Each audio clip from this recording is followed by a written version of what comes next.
here with Johnny Gunn's Investigation, along with Becky at True Crime Lounge. Hope you guys are enjoying a nice weekend. And Becky, how you doing today? I'm good. Thanks Good, for good. letting me in. Welcome in, everybody.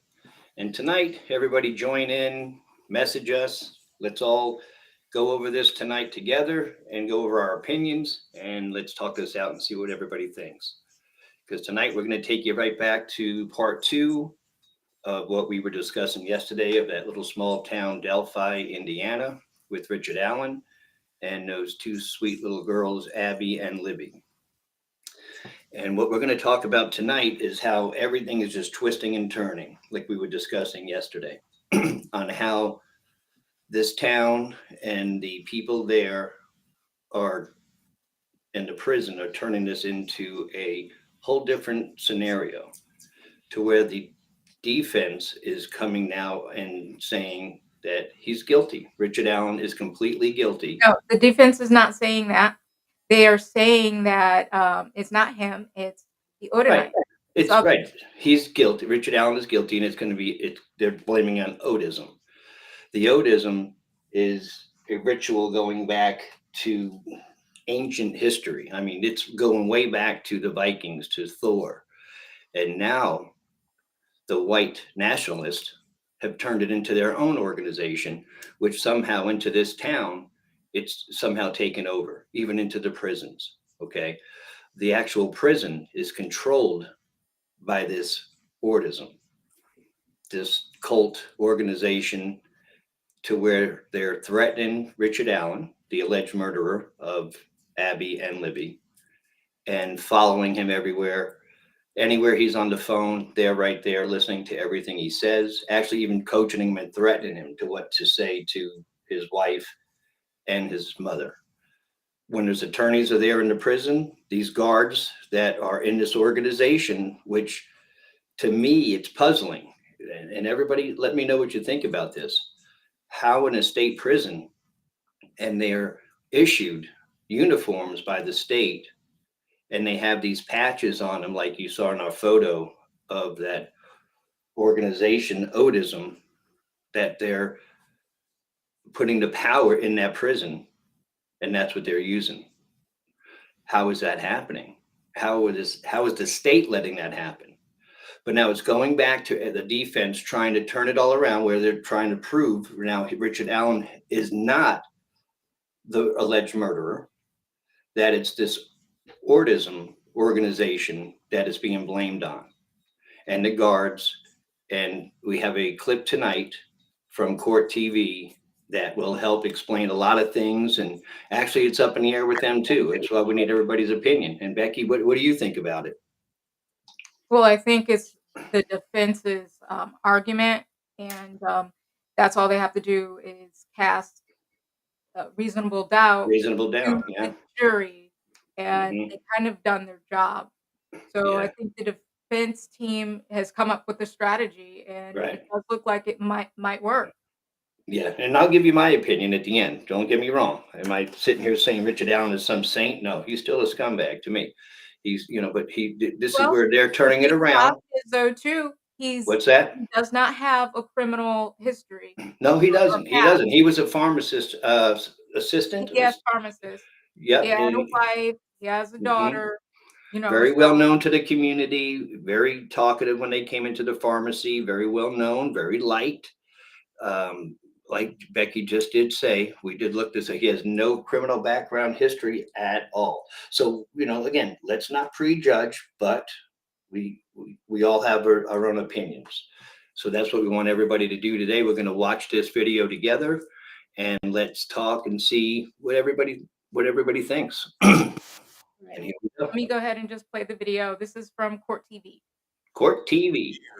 It was a mystery, an unsolved case with many leads, suspicious characters, and so many rumors. Investigators released very little information, but journalists, podcasters, and true crime followers all speculated on what happened to best friends Abby Williams and Libby German, 2 teenage girls living in the small rural community of Delphi, Indiana. a town with just 3,000 residents. On February 13th, 2017, the girls had a day off from school and they decided to go on an outdoor adventure. They were dropped off near the Monon High Bridge, and that's where their bodies were found the next day. More than 5 years later, Richard Allen was arrested for the murders, but he is claiming his innocence, and the defense has their own theory of the case. A group of white nationalists who practice the ancient Nordic religion of Odinism murdered the girls in a ritualistic killing. They also claim the reach of these local Odinists goes all the way to the prison where he is being held. Tonight, we take a look at this alleged Odinistic conspiracy from the scene of the murders to the suspected killers to the prison and the guards watching Richard Allen as we continue our investigation of the Delphi murders. I'm Vinny Politan. Thank you so much for joining us tonight here on Closing Arguments as we take a lot of time to take a look at the Delphi murders. Now, there's two ways of looking at what we're going to do this hour. Two ways to look at it. Number one, the defense is alleging all of this, okay? So it's the defense who is making allegations relative to this Odinism. Two ways to look at that. One, does it just kind of raise a doubt as to what's really going on here, right? And that's a tactic that is used by criminal defense attorneys in every criminal case that we cover, right? There's some way that they're trying to, they always say, muddy the waters, right? That's one way to look at what we're going to go through tonight. The other way to look at it is this the truth? Is this what really happened? Is an innocent man being charged with murder? Now, from my perspective, especially at this point of everything, actually all the time, I'm concerned with what the truth is. What is the truth? So we're going to go through this Odinism to figure out what exactly it means relative to the truth. Not like, oh, yeah, it could really, mess up the prosecution. No. Tonight, we're going to try to figure out the relationship of what they are alleging to the truth of what happened to these two girls. And this is it's a horrific case. We know that. This is terrible. Definitely. Terrible what happened to Libby and Abby. The murder scene was strange. There were things at this murder scene that were a little bizarre, perhaps staged, perhaps a ritual. Whatever it was, this was not a normal, and I don't want to say, there's never like anything that's normal when you talk about murder, but it's not someone is killed and then the killer just gets out of there and the body is just left wherever it was. There was something that was done at that scene afterwards, and then the clothing, all of it. It was strange. And the question is, what's the significance of all of that? We're going to dive into that tonight. Richard Allen is saying, I didn't do it. He's saying the Odinists did it. I mean, it's a clear finger they are pointing in this case. And we're going to take a look. We'll take a look at the scene. We'll also take a look. We won't name anyone, but we'll take a look at the people that he's pointing the finger at and what circumstances surrounding those people that have the defense alleging that Richard Allen is innocent and these other people are guilty of this horrific murder. And then we've got to take a look at what's happening in that prison where he's being held. Right. He's alleging that he's got some prison guard pagans who are practicing Odinism. That it's not just the murder scene, it's the murder scene, it's the killers, and it's the people who are guarding him inside the prison.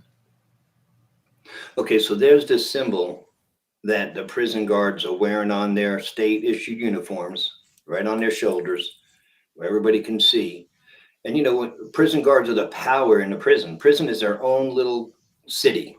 They're in control. The warden, I wonder who the warden is. But this is where they can control whoever they want, however they want, and push this, I don't know if you want to call it religion, this belief of religion that they have of Odism.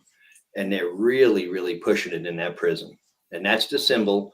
And then the picture before with those little stick figures on the bodies, that was how the sticks were laid on the bodies when they were found. All right, let's go ahead and see where this takes us. Okay. So we're learning more this week. We've got to take some of these pieces and figure out, is it a case where there's like just a little trace of truth to it, and then it's kind of being expanded out? Or is there something to this? Because again, this is a case, took 5 years to get to this point for an arrest. But now the defense has turned it around and said, well, wait a minute, this is something completely different. So let's begin at the prison, because this is the latest stuff and information that we've gotten, because we've got a response from the prosecution and the prison guards themselves.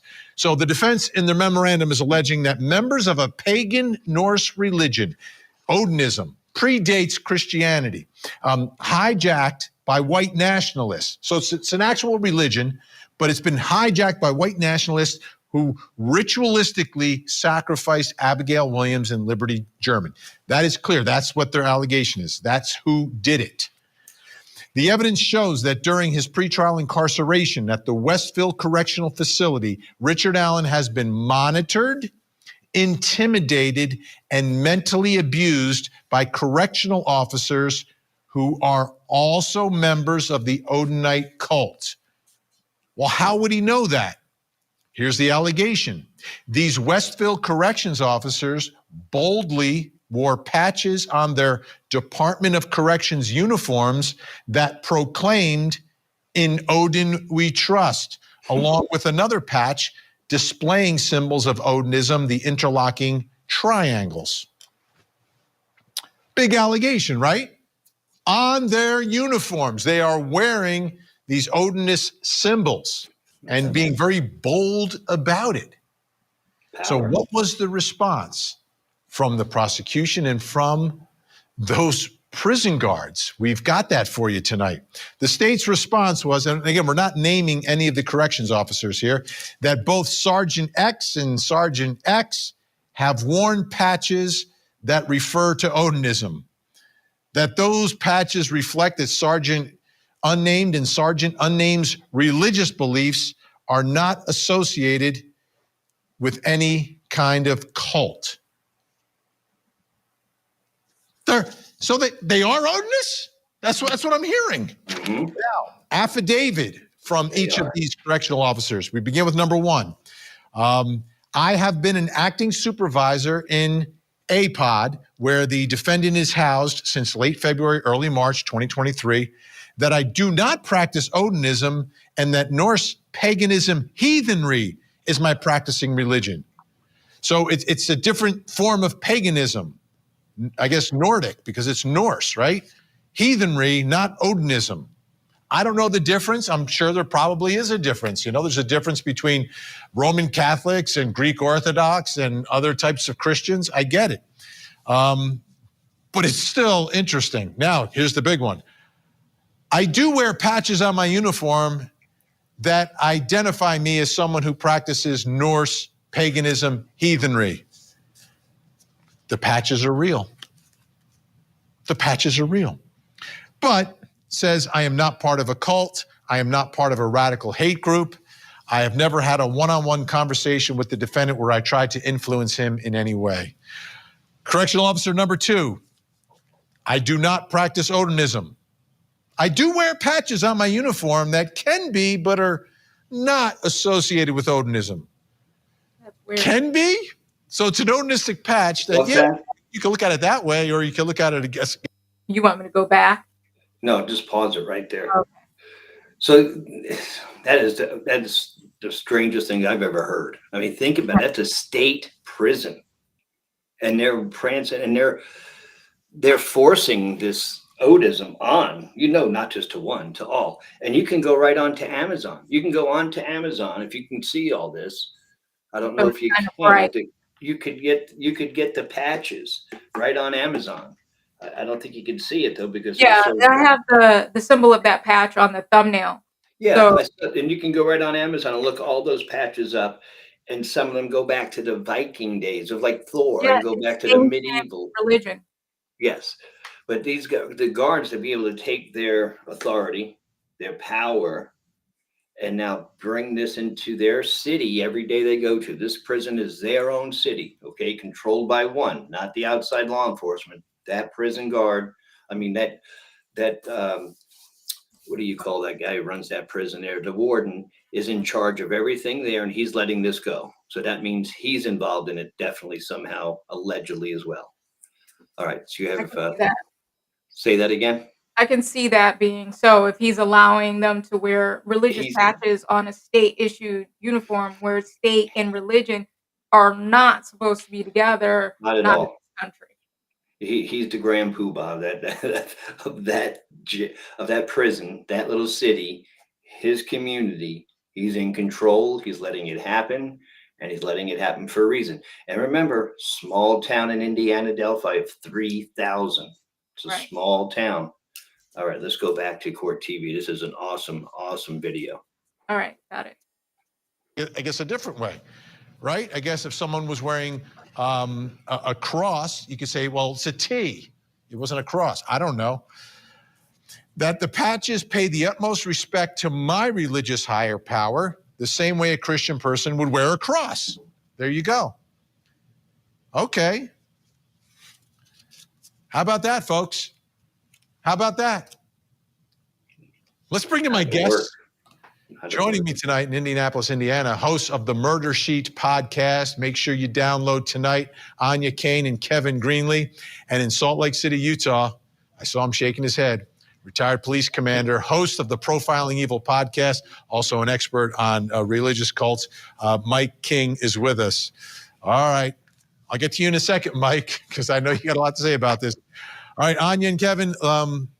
So this was the week where we had the response. And am I reading anything wrong? And do you have more information that it seems these guards, two of these guards, were wearing patches associated, whether directly or loosely, or could be interpreted as Odinism?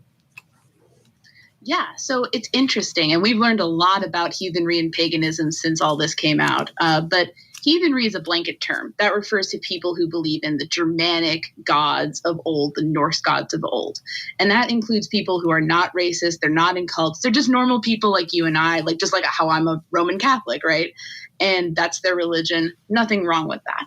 Odinism refers to a slice of that community that takes that and is white supremacist. They're linked to prison gangs. So basically calling all people who are heathens Odinists is a bit like calling all Mormons or people of the Church of the Latter-day Saints, affiliating them with followers of Warren Jeffs, who runs a polygamous cult that targeted young children. So it's kind of like the defense is painting with a very, very broad brush when they refer to basically all symbols associated with heathenry as being directly linked to Odinism, if that makes sense. Yes, it does. It does. And we've been saying from the beginning, freedom of religion in this country. You can practice whatever you want. I mean, this religion is Christianity. Right. It's been around a long, long time. State prison. How common is it? Because before this, I'll be honest, never heard of it. Don't have any friends who have ever discussed it with me if they practice it or if they know people that practice it. In all your research, you're finding that it's more common than we might think? I think it's interesting because we've definitely found and heard from a lot of pagans and heathens who've reached out to us saying, I in no way am involved with child murder or child sacrifice. That's not what me and my fellow members of the faith are about. So we've definitely heard more about it now just because it's being sort of targeted by the defense in their, scheme of a grand conspiracy involving Odinists across the state. And so I think it's probably a little more common than we might think. And again, most heathens are very normal, just nice people. Odinism, the sect, the kind of side of things that aren't so nice, that is linked to white supremacy, criminal gangs, prison gangs. So that is where you actually do get people who are, maybe more, concerning, I suppose. Right. And that's where the defense says that it's been hijacked by white nationalists, which would be folks in prison. And the question is that where these prison guards are? or are they on the other side of this? All right, Mike King, when this all came down, we were like, there's no way that you're allowed to wear these patches if you're a prison guard. Like, you wouldn't be able to wear, whether it's the Star of David or something that would show if you're a Christian, a cross, Jesus. I don't think you would do that on your actual, but apparently it was permitted. So what are you taking away from this tonight, Mike? That once again, expect the unexpected in these kinds of cases that we look at on court TV, Vinny. I mean, I was one who stood up on your show and said, I don't believe it. And I'm still scratching my head thinking, who made the rule that allowed that kind of wackery to happen? There's a thing called separation of church and state. And the inmate deserves to know that this is a fair and impartial system. The people working in that system need to know that I don't have to share what my favorite kind of brownie is or anything else. I need to go and do a job of ensuring that inmates remain in a facility, that they're given opportunity to grow and develop and hopefully get better, but that we protect the community from them when they're in there. And I'm just so disappointed in the fact that they were allowed to do that. And hopefully when that rule came down and they pulled those off of their uniforms, somebody did a serious relook at what a uniform should look like. And Anya and Kevin, this was the warden permitted it. Right? It wasn't like these were rogue. There we go. The warden finally were breaking rules there. This was actually permitted. Yes, it was permitted. And in fact, one thing that was interesting in these new materials that came out is that it was also emphasized that these two guards happen to have very good records. They don't have records of abusing prisoners. They certainly don't have any records of threatening prisoners or trying to coerce them into making certain statements. But they're scared. But if it was against the rules, the guards would not have been wearing the patches. All right.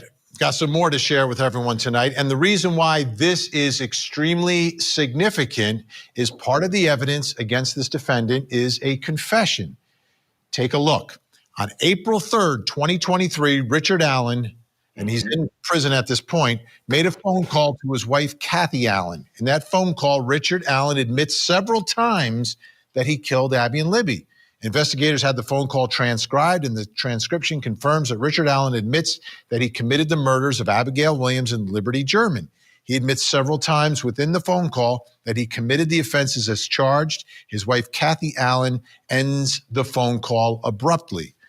So then the defense said, corrections officers were within earshot of every conversation between Richard and his attorneys, and even between Richard and his wife, close enough that Richard would have to be worried about any conversation with his attorneys and with his wife being overheard by Sergeant Blank and Sergeant Blank or other corrections officers. Corrections officers even required that Richard Allen be positioned facing the window where the corrections officer was videotaping the attorney visits with the handheld camcorder. Richard would therefore not be able to privately discuss anything with his attorneys, such as, quote, the guards are telling me that my wife and family will be killed unless I call my wife and tell her that I killed those girls. So, okay, so I'm going to pause it right here. Who's lying? How are you feeling about that? What's that? I said, so how are you feeling about that statement right there? Like, I think these guards. I think. Oh, man. Okay. So there's no other reports of these guards abusing anybody. Know this, know that. That's bullshit. Come on, this is prison, man. That happens. Guards are having to go ahead and do things that we don't do on the outside. So number one, they're scared, and this is the reason why they're scared, because there's an organization besides the state following the rules and the guidelines that these prison guards should follow. But now they're bringing in their own religion, their own organizations, and running their own rules because it's being allowed by the warden.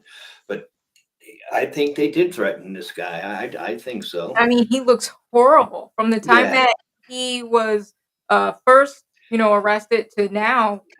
He looks like a completely different person. He's definitely being tormented and harassed by these prison guards. But also, too, we got to go back and remember, too, if the prison guards were 100 yards away from him, remember, they still record every single conversation. All they have to do is just go back and hear it anyway. Well, anything over the phone. If you're on the phone, the jail phone, yeah, it's recorded. Yeah, it's recorded, so they can go back and listen to it anyway. But I think the main thing is the intimidation and being in front of you. And we told you this is what you're going to say. We're right here. Say something different. Tonight's going to be one night you're never going to forget. And this poor guy does look different. He went in there looking like he was over 200 pounds. And now he looks like, he hasn't eaten. Looks like he's emaciated. He's been, huh? He looks emaciated. He doesn't look good at all. But and I'm not feeling sorry. I don't know. We still don't know where this is at. Like Court TV is saying, is what we need to know is the truth. Who's telling the truth? Because the defense is building a case, of course, to win. They want him out. That's the whole thing. But again, and it only takes one little slip or one thing they can use to pull in to use as a defense. They have it now. So who's involved in it? What other evidence the offense has, to see how they're going to go on this. I know the cops must have more evidence that they've taken out of his home. 72. Yeah, they haven't revealed 72 items. We don't know what. It's a gag order here on this. But the prison guards are in control. They're breaking the law. There's no way not one state will allow any other type of patch put on your uniform besides the state issued patches that are allowed, so I don't agree with that. There's a lot of bad prison guards, unfortunately, which I hate to say that, but they're surrounded by bad every day. Sometimes you become bad. So, but anyway, go ahead and play the video back. Anya and Kevin, this is the significance of all this, because he's saying, or the defense is saying, this confession to my wife was made under duress and direct threat by these officers who had been wearing those patches. I'd be scared too. Yeah, I think the most telling thing about that page is the associated footnote, number 15, in which the defense attorneys make it clear that he never said anything to that effect, that the guards never threatened to kill his wife in exchange for a confession. But, it could have happened. It was basically speculation on the part of attorneys. It was basically speculation on the part of Allen's attorneys. And it is important to note that this is something that is strongly denied by the prosecution in these filings. They have these guards giving sworn affidavits under penalty of perjury, strongly asserting that they never made any threats to Richard Allen, never tried to coerce Richard Allen into making any statements. Yeah, that's where the memo gets a little. Who do we believe? Who's telling the truth? It's definitely an interesting strategy. Oh, it's a strategy, but you have to have a good faith belief if you're going to allege in court. You can't drop footnotes in the courtroom. I don't think. So, Mike. So this is an important piece of evidence for the prosecution, because this is a case that, directly linking this defendant. The obvious way you link a defendant to a crime is through a confession, and the jury has to believe that this confession is not coerced, that it was voluntary. What are your thoughts about everything that's going on allegedly in this prison and him making this call? Does it have the ring of truth to you that he would confess to his wife? Yeah, it does have a ring of truth to me that he would confess, Vinny. And I think back to one of your guests who talked about the stressors that are on inmates and the need to kind of cleanse at certain points throughout the incarceration period. I think this thing's going to really boil down to transparency and what protocol is in that facility.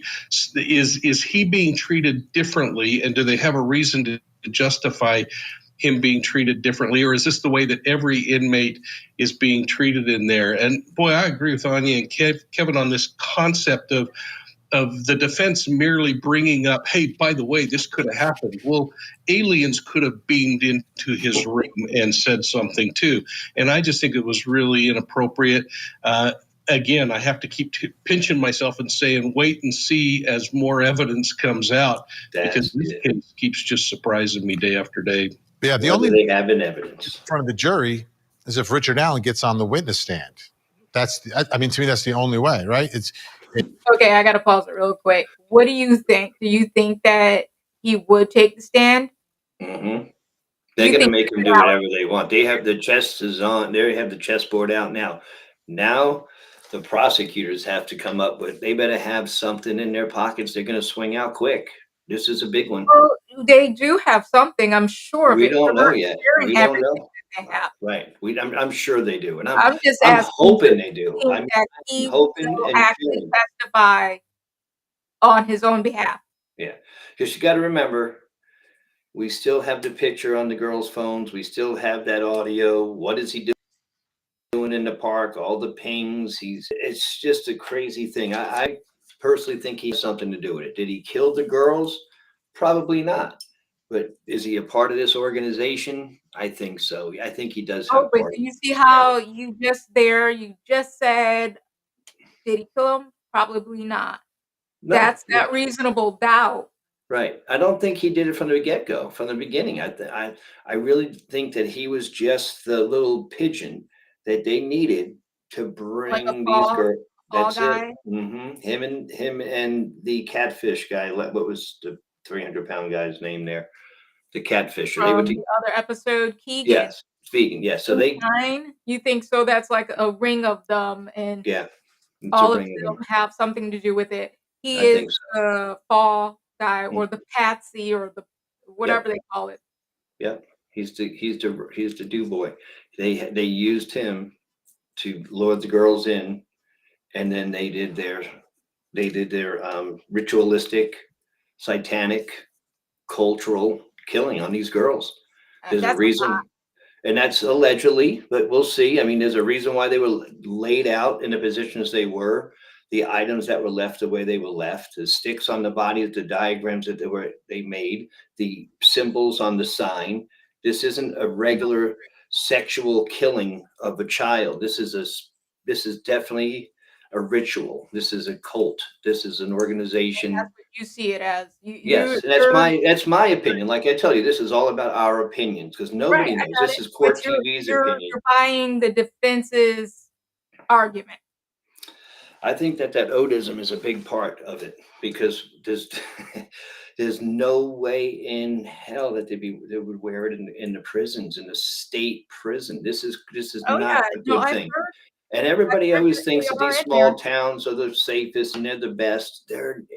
There's more crazy things that come out of the small towns than anything. Okay, you can't trust everybody in anything, no matter how much you think your town is the smallest and most safest. Nothing safe today. And if you go to prison's not safe. You're there with the worst of the worst. Okay. So now these guards, they have a nice community to build what they want to build. And I think that's what this is, an organization developing into something. It's white nationalists. I'm going to reserve my judgment and opinion for when I get more evidence and when we go through this trial. Yeah.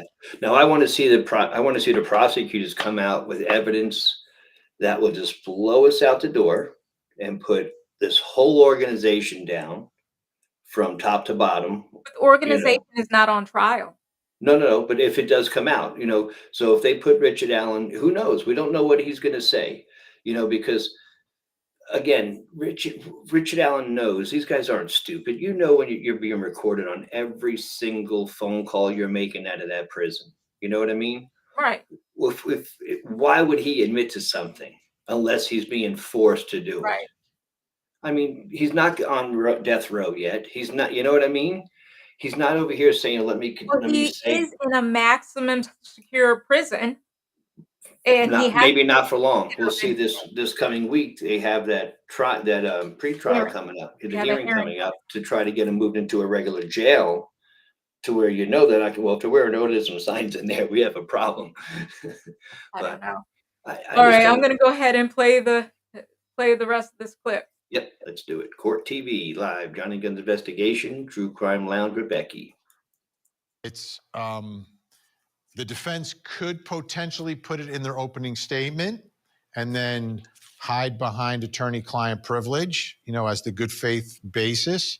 I've seen that done successfully in trials, but to get it in front of the jury, it has to come from Richard Allen, because he would be the one that received the threat.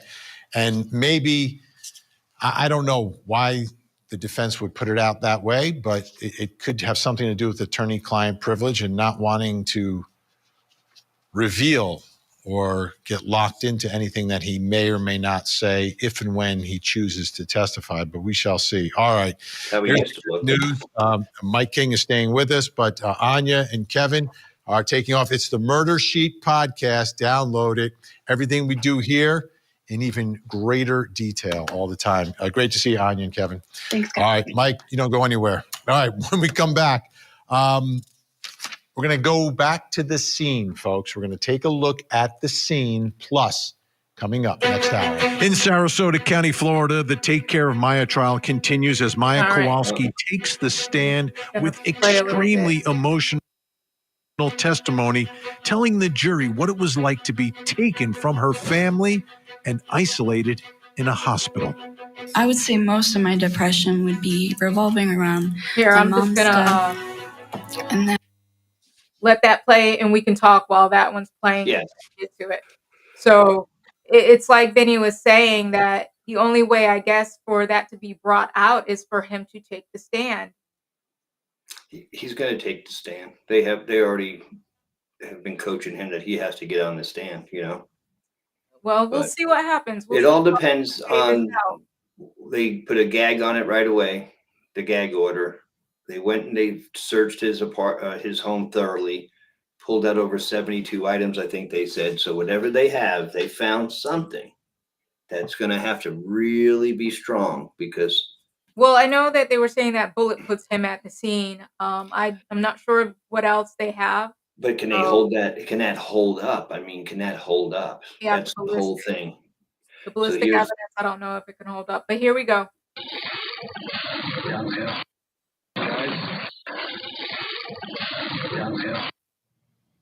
That's the killer. Guys, go down the hill. That's the killer. Now, did he act alone? Did he act with others? Or is it not the killer? Is it Richard? Not alone. This case has really taken on a life of its own at this point. It took 5 years. 5 years, nothing. Now we've got all these different things happening at once. So let's get to the scene of the crime. And we have put together this graphic that is based upon the description from this defense filing, this defense memo. So you have Libby laying flat on her back, her left arm stretched above her head, touching the base of the large tree. Her right arm was placed along the side of her body. A large branch was placed on her left shoulder. The branch extended above Libby's head and below her legs. Two smaller branches formed a V where her legs joined.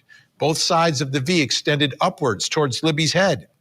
The branch extended across Libby's body on a line from the right shoulder to the left shoulder. Then we go to Abby, just feet away from Libby at an angle. Abby's legs are feet away from Libby's legs, their heads just a few feet apart. Abby was on her back, elbows bent with her arms placed on her chest. Abby's left hand and arm were the left side of the face, right hand and arm near the right side of her face. Left leg was straight, right leg was bent at the knee. Her bent right leg was under her left leg. 3 tree branches placed on top of Abby in the shape of an asterisk. Above Abby's head, smaller sticks placed over her hair, crudely mimicking horns or antlers. Okay, that's the scene. Pause that. That's the scene. Let's bring. So I wish you guys can see what I have right now from Amazon. I don't know if you can see it, but there's a patch in Odin We Trust, and it has the symbols of the layout of what's on the sticks that are on the girls. You mean that triangle? No, it's not a triangle. It's the actual symbols of, let me shut this light off. Maybe you guys can see this. If not, I'll have to get a picture and we'll put it on another day. But I don't know if you can see it or not. No. but there's a patch that actually has that symbol that they're using on the sticks on the little girl. And it's on Amazon. If you go to Amazon and pull up Odism and patch, you'll see that patch. That's actually the symbols you're seeing on there. I'm surprised they haven't caught that yet. Just go to Amazon, pull up that Odism patch, go down a few, you'll see it. Okay, let's go backwards. These are the sticks that were laid on the bodies. Retired police commander, host of the Profiling Evil podcast, Mike King. In Orange County, California tonight, investigative producer and author of Forest for the Trees, Chris Todd, is back with us. And finally, in Jacksonville, Florida, retired FBI Special Agent Jennifer Coffendorfer is with us. Okay, great to see everyone. So we've got these prison guards allegedly wearing these patches. Now the allegation is that this scene is ritualistic in nature. Chris Todd, what are your thoughts about the scene itself? There's a lot of strange things going on here. Well, and also just to get my tidbit out tonight is now the discovery files being leaked. So now supposedly the real photographs of the bodies are being leaked to podcasters. So that's the latest thing that I'm getting flooded with over the last 48 hours. So wow. Yeah. So I'm not going to comment too much about it, but from what I'm sensing is when people talk about the sticks and the shapes, I'm basically getting some people are like, oh, it's a ritual. And I'm getting some people being like, oh, it looks like they're crudely buried in a very dark manner. So there's something there for sure. So it seems, Jennifer Coffendorfer, what we may have here is one of those like ink blot tests, right? You put it out there, some people see something, some people don't see something. Depends what you're looking for or not looking for. That's right. Sorry, Vinny. Yes, that's right. I think that those sticks really probably serve to try to mask the bodies and cover them up.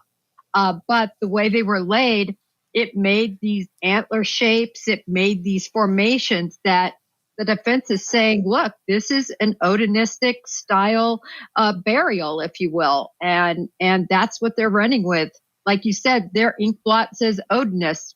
Mine says covering the bodies.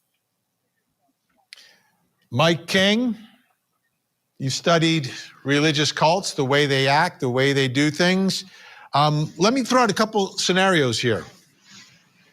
Have you ever heard of like a ritualistic killing done by one person, or is it done by a group when they're doing it as a ritual, as some sort of a sacrifice? Oh, no, absolutely. There are individuals who have committed ritualistic crimes. Sometimes that can go as far as even a predator who takes someone and they know that victim, for instance, is religious in nature, and they will use that against them. They will tell them, I'm going to kill your puppy if that's what's important to him. If you tell anybody, somebody else may say, God's going to condemn you forever. But individuals absolutely have taken lives and done ritualistic kinds of things. There are a few examples of groups that have done those kinds of things. And so I think it's something you said was really important in the beginning, Vinny, and that is, are we seeing what we believe is there, or are we believing what we're seeing? And we have to be really careful when we look at the staging that goes on in some of these kinds of cases. We have to think about the predatory mindset as an individual goes from an organized offender into this disorganized state that many offenders do when the crime scene starts to get out of control. And then we start seeing experimentation and all kinds of goofy things happening in these kinds of cases. So we can't read too much into this until we start looking at it in totality. And like our other guests have said, we don't know what this really means. We haven't seen the photographs. I hope we don't see the photographs, and I hope that I think we all are. Once it goes on the internet, everyone's. Yeah. Pause real quick. Do you think we're going to see the photos? Do you think that it's going to start floating around the internet soon? I hope they don't. I hope they don't. That's not good for the parents. Are you kidding me? Who Yeah. wants to see that? I don't want to see it. Let's just see the diagrams of what we have. We don't have to see their It bodies. scares the wits out of me, Vinny. People Yeah. shouldn't have to look at that. And frankly, No, we don't know. It could be somebody trying to cover them up, and the sticks fell in the right places. not true. They were placed in that way because So, this patch. I just sent you the picture. Investigated this Look at story. the patch. I'm And looking now at we're that. hearing about Odinism, heathenry, this Norse paganism. Did you come across that? Was it something that hey, there's like this thing that's going on out there? Because the picture the defense is trying to paint, so you got prison guards doing it. You've got this ritualistic scene, and then we've got specific people who are practicing all of this. Did you come across any of that before the defense kind of laid all this stuff out? Very early on, a lot of the hardcore Delphi people were talking about that, but this is a whole new ballgame. This is another world where they're bringing in the prison guards and the patches and Odinism. And so it was talked about this rune on the tree, and now that picture's online of the blood. And so it was, but now it's like mainstream. And I really feel, I smell some desperation by Richard Allen and his defense team. And if I was Richard, I wouldn't be happy with what they're doing. And I wouldn't be happy with what Richard's doing either. I think it's kind of a mess right now with what's going on with them, trying to blame other people, when there were some serious suspects very early on. Now we're going into a patsy. The guards are coercing him. It's kind of like spinning out of control. That's what I feel. I know people, No, this is what we're trying to understand tonight. It's just everybody's opinions here, where everybody's just making their sometimes qualifications. Yeah, it's everybody's opinion. It's everybody's opinions. Everybody's just shooting stuff around, I mean, we don't know what the prosecutors have. We don't know what's going on with Richard Allen. I do know that this is an organization. It wasn't done by one person. Again, my opinion. Remember, the bodies were left overnight. The sticks were placed in certain situations that definitely weren't exactly 100% the way they were left. You know what I mean? Overnight. Because remember, the sticks were moved off the bodies when the evidence was collected the first time. They never removed the sticks to evidence the first time go around. They had to go back to remove the sticks. So this is just a circus. But again, we'll see where it goes. The defense attorneys are coming up with a real good battle. So that's their jobs, to come up with something to turn us all around. So what do you think?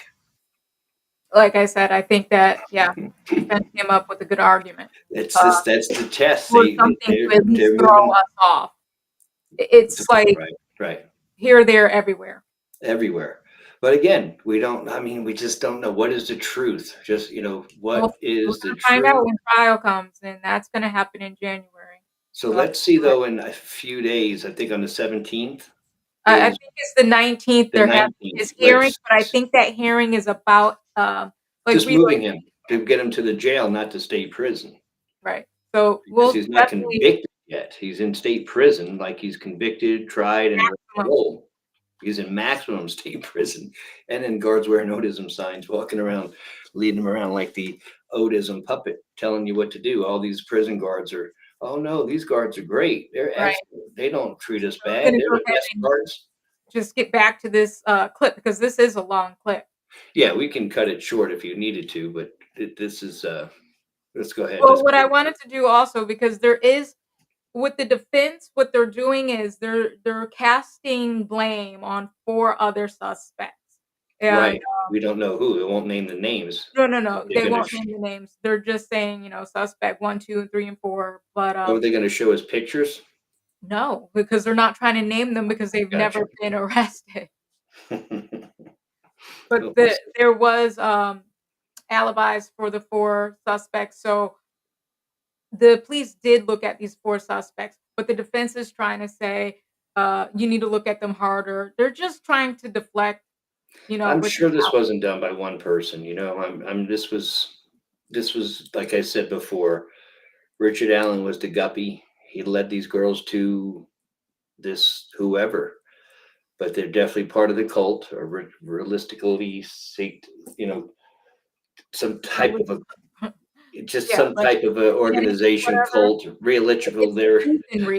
It's called heathenry. It's a blanket Heathenry, ritualistic, satanic ways of laying the body. This has been going on forever. It's been going on forever, you know. So, but unfortunately, in that small town, it's happening there. So let's go I ahead and don't know listen. if you can really call it satanic because I think Satanism is its own That's true. You're practice. right. That's its own right, exactly. It's its own practice, and this is Odinism, Yeah, this where is they Odism. follow the god Odin. Yeah. Whatever it is, it was brought. It's definitely not what it used to be. They're bringing it into something that we don't want it to be. So let's go ahead and continue the tape and let's see where this takes us. Well, there's always two sides, and right now we've got the allegations, we've got this defense response, and I say, well, what would be in the middle of all this? Like, is it possible that do we know anything about Richard Allen's background? Is it possible that he's an Odinist? Like, is that in play here? And that this becomes a good cover because, all right, there might be other Odinists out there, and like the scene has some ritualistic aspect to it, or what does this scene strike you as? Does it strike you as a crime of opportunity, something that was pre-planned? Or is it a case of some sexual deviancy? What do you venture is happening at this scene? Planned. Well, it's always never made sense that Richard Allen just happened upon these two ladies, these young ladies, and he was prepared.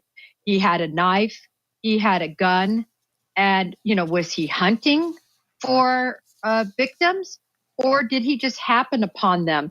None of this really makes much sense, but I will say, with those patches being identified and those individuals saying, yes, they're Odinistic type patches, that puts some meat on the bone to me for the defense.